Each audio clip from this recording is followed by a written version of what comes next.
Hey everyone, welcome back. So in today's episode, I want to talk about something that I came up with, something that I coined. I haven't seen anyone do this. So it's going to be a little bit more nuanced. Most of YouTube stuff and Instagram, it's kind of a surface level repeated slop. And for the most part, this channel might head to that direction because there's not much to talk about. Every now and again, there is nuance, sure, but it only applies to advanced athletes. And advanced athletes are very unique, obviously. This is when you it's almost like you specialize and you kind of delve different directions based on your advancement. But as some of you guys may know, I am heavily invested in the way that I train. And the main crux of it is that I care about bar velocity. So I care about speed of the bar, but mainly the concentric portion of the lift. So coming out of the squat hole, or, the concentric part of the deadlift, or off the chest speed when it comes to bench press. And this has paid massive dividends to my training because it's auto-regulation, but it's objective. It's not subjective. Actual RPE training, it's very subjective. And sometimes you can deceive yourself because the bar might feel heavy or you might feel tired and you might think, I might have 2 reps left in the tank. But with objective velocity training, and if you don't know what I'm talking about, just look up VBT or OVR devices.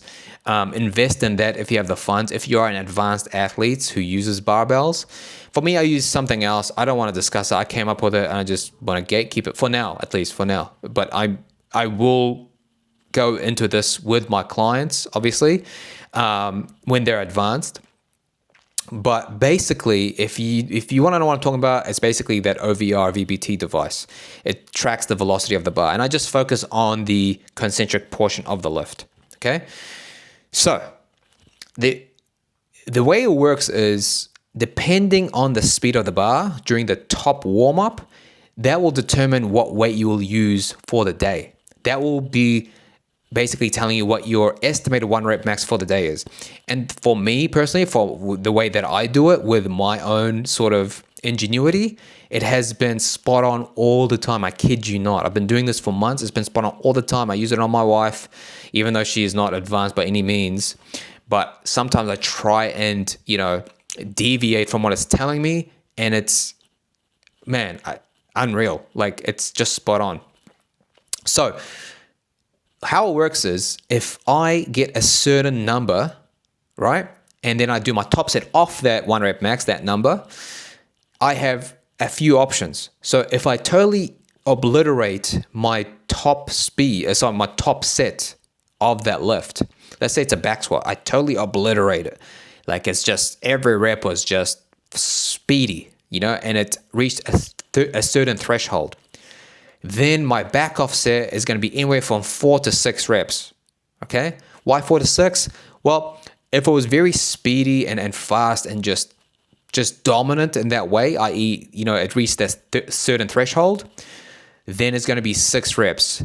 But if I just managed to make it, then it's going to be 4 reps. And if it's somewhere in between, it's going to be 5 reps. That way I can auto-regulate. Because before, what I would do is I would only do a top set, and then if it doesn't reach that threshold, just call it a day. And that kind of works as well. It does. But the problem with that is you're getting 1, less volume, and 2, less skill on that lift. More sets, more skill, but too much sets, you're going to increase fatigue and just run into problems, right? So I came up with something called a contingency set.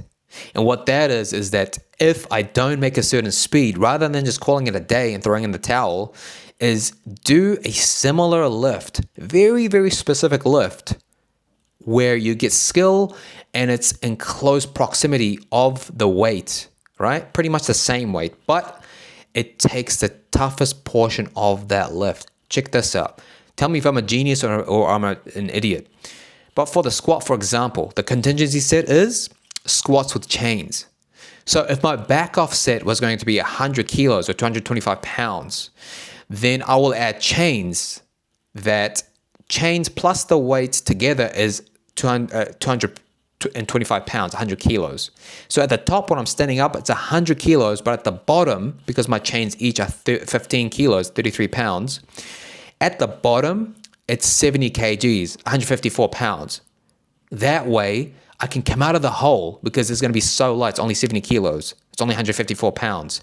But as I ascend throughout the lift, it's getting harder and harder. And by the time I stand up upright, where my knees are locked, my hips are locked, it's 225 pounds. So I'm getting practice on the same lift, and it's deloading the toughest bit of the lift. With the bench press, same concept. Where's the toughest portion? Off the chest. So I use a bench block, which is 3.5 inches off the chest. So rather bring the bar down to my chest, it's going to be 3.5 inches above my chest. That way I'm still using the same back off weight, but deloading the toughest bits. I'm still getting skill, because as you know, with the bench press, for example, you need more frequency of heavier weights. That's one of the things that helps with the bench press, frequent exposure. That and other stuff, obviously. And then with a deadlift, where's the toughest part? Off the floor. So I elevate the barbell by 4 inches. Right? These are all arbitrary numbers, by the way, and this is what works for me. And this has paid dividends. I mean, you know, when I stopped kind of recording on YouTube, you know, I always have my hiatus. This won't be the case next time, because this is just information for me, or I can lead someone to these archives and they can just watch it fully. If I ever like get overlifting and I don't want to talk about it anymore, I'm like, bro, just watch these. I don't want to talk about this. I'm over it. I don't lift anymore. Watch these. This has helped me do a 1 times behind the neck, 1 times body weight behind the neck overhead press. It's helped me do a 2 times body weight back squat for a double, a 3 times body weight deadlift a 3 times body weight deadlift for a double. These are all, by the way, empty stomach, or just basically with a energy drink. Now I'm using pre-workout, but pre-workout as in pre-workout meal, but literally basically empty stomach with just some caffeine.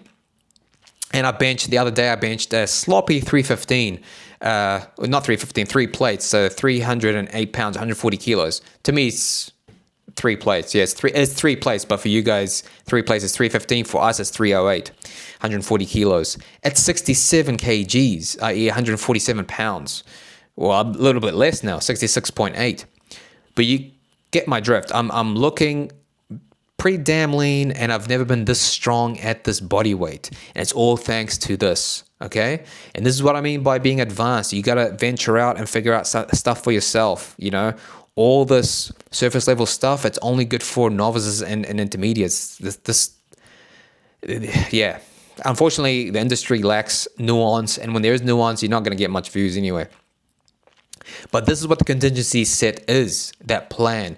So it gets you just to tell you the benefits here. I've written it all out because I'm going to answer a question from one of the OGs.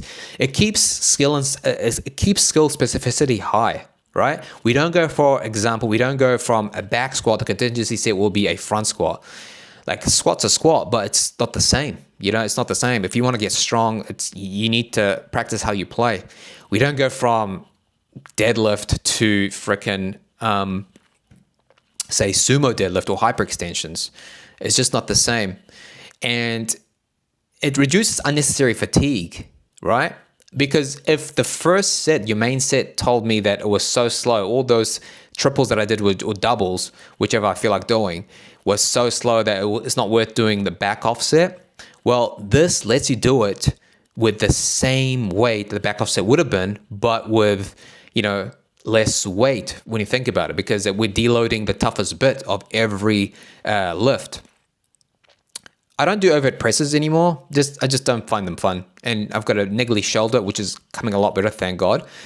But if I was going to go back to overhead pressing, my contingency set for that is 2 things. Either a push press, which isn't really specific, to be honest. It's a totally different lift from a strict press, or a pin press. So the toughest bit with a shoulder press would be maybe eye level or start of the forehead.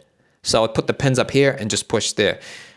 That isn't perfect itself. You need to have a lot of skill because, you know, it might move all over the place. You might not be stable. But with time, you know, you kind of get over these things and you kind of acclimate, if you will. It allows productive trainings on weaker days. I kind of discussed that. Improves confidence with heavier weights. That's true. And lets you train around sticking points, I guess. Yeah, like that helps as well. But yeah, hopefully that makes sense. So this is why I have these contingency sets or plan. I love it. It just again, it frees my mind from the slop that goes in my head sometimes. Like, oh man, like I slept so well last night and I hit all my micronutrients. It's showing on a chronometer and I'm on a surplus. And my warm-ups were easy. What's going on? What happened? This kind of like, oh well, that's your body's way of deloading. My bench today was meh because I really pushed myself on the squat and deadlift. So it makes sense. And I kind of embrace it. Like if the bar speed was slow or my top set was like, let's say 300 pounds instead of 315 or 330 or whatever, I just take it like, oh, it's my body's way of deloading and I come back next week a lot stronger. Cool. And if it's there, I take it. So it's a win-win every time. So I haven't had a bad training session ever since I stopped recording, ever since I stopped, showing my sessions, which will come back at some point. Don't worry. It's not like I'm going to do the fitness archives and just quit all over. I'll do the fitness archives and I might do some videos in between because I have some other topics that I want to kind of bring up.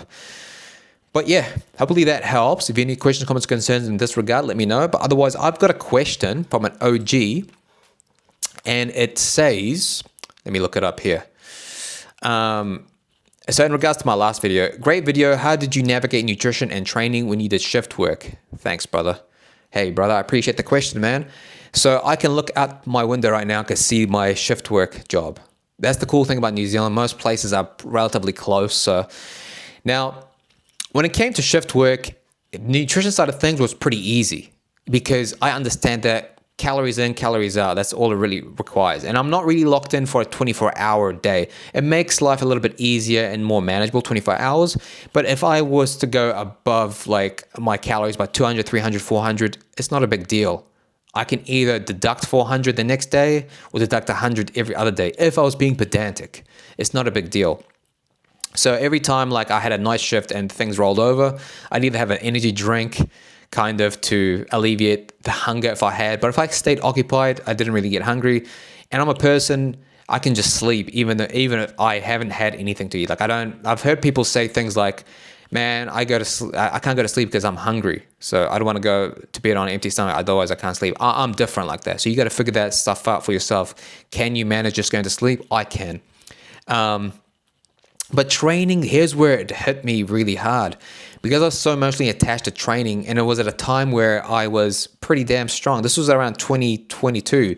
So I was squatting over 4 plates for reps with sleeves and belt, obviously. Deadlifting over 5 plates for reps, with belt off, obviously, and benching over 3 plates for reps as well. Just a smidge over 3 plates. Let's just say 320 pounds or something like that. So when I did night shifts, like the stress was immense. Going from like a regular job to like 12-hour shifts, I did 2 days and then 2 nights. So 4:30 a.m. to 4:30 p.m. And then the third day would be 4:30 p.m. to 4:30 a.m. And then you have 4 days off. So that really tripped me, man, because I had like your average weekly calendar of training, and to just go from that, a rotating shift work, it just mentally drained me. And then I just lost a heap of strength because my sleep went down. I have different takes on sleep now, which I will discuss in another video. Excuse me. But like with training now, I'm not emotionally attached. If I only knew this sort of stuff, like my own VBT OVR device sort of thing, I think I would be able to do it. I would only train my days off. So for example, if I have shift work, or if someone's going to be a doctor, for example, they're in residency and they have to do all these weird hours or whatnot, I would train on my days off if they have days. I don't know, but if doctors or whoever, like shift workers, some of these shift workers have days off. Don't know. Surely they do. But using my own example, I did 2 days, 2 nights. What I would do is on my 4 days off, I would train on day number 2 and day number 4. Okay, so it'll be 2 full body sessions. For me, full body just reigns supreme. You're going to get like 2 times a week frequency, and you're going to touch on every muscle group. I would also, and what I did as well, unfortunately, is I started to get really into calisthenics, and there's nothing wrong with calisthenics, but I just did it out of, I don't know, like I kind of gave up on the whole strength side of things because I was getting a whole heap weaker. I'm talking about like a plate off each sort of lift, just because I didn't manage myself properly. Because like, sleep, at the end of the day, even if you don't know too much about sleep or you don't take sleep seriously, your body's going to force you to sleep. So I'm going to talk about this in another video. And when it comes to nutrition, if you have it figured out, calories in versus calories out, and you just, again, have 80% whole foods at least, then you're pretty much covered. So then it comes down to your training. How do you manage your training, and how do you manage bad days? And then you have to really like look into the signs or the data of your training. Like if you had a really good day, take a look at it, and then take a look at when was the last good day. And if you can see there's like a 2-week difference, maybe it's every 2 weeks that, you know, you can perform really well. And then you can use that data objectively to kind of, you know, change your workout or align them accordingly, if that makes sense. So if I can go back in time, I would do that. So I went and done random calisthenic stuff like Nordic curls, Nordic extensions, pistol squats, and they're great, don't get me wrong, and they paid dividends in my trip to Australia. But like, yeah, like if you truly want to, you know, stick to the iron and get strong, then you just have to manage your workouts. And it's not going to look perfect, man. Sometimes you might have to give up some of these lifts, depending on your situation is. If you have access to barbells, you probably don't have to, but you might reduce the volume of the exercise that you're doing, or even the frequency. Okay, so yeah, I got around to nutrition really easily. With training, it was kind of tough, but in hindsight, this is what I would do. I would train 2 times in my allocated days off. The reason why I won't train on the first day off is because, trust me, man, after a night shift, when you go to sleep, no matter how much you sleep, you just feel like crap. You can still train, but you're really forcing yourself, and it just doesn't really work out. Like if you really want to push yourself and beat numbers on a logbook, then it's probably not the best way to go about it. But on the second day, you're really refreshed. And then obviously I always recommend having a day in between each training session, unless if you're doing like an upper lower, which as well, the problem with upper lower is that there's this systemic fatigue that kind of builds up. It's always nice to have a day in between, in my opinion. Like day on, day off, day on, day off. That's just, for me, it just depends on the person, I guess. So that's why I spaced it out and said on day 2 and day 4. Hopefully that helps. If it didn't, I'm more than happy to kind of go more off that. Or if you have any examples of how you would do it, I'm more than happy to kind of chime in at the end of every video that I make. But otherwise, I really appreciate you guys. Hopefully you find some value in this. If you have any questions, comments, or concerns, please let me know. Otherwise, yeah, I'll see you tomorrow, hopefully. Peace.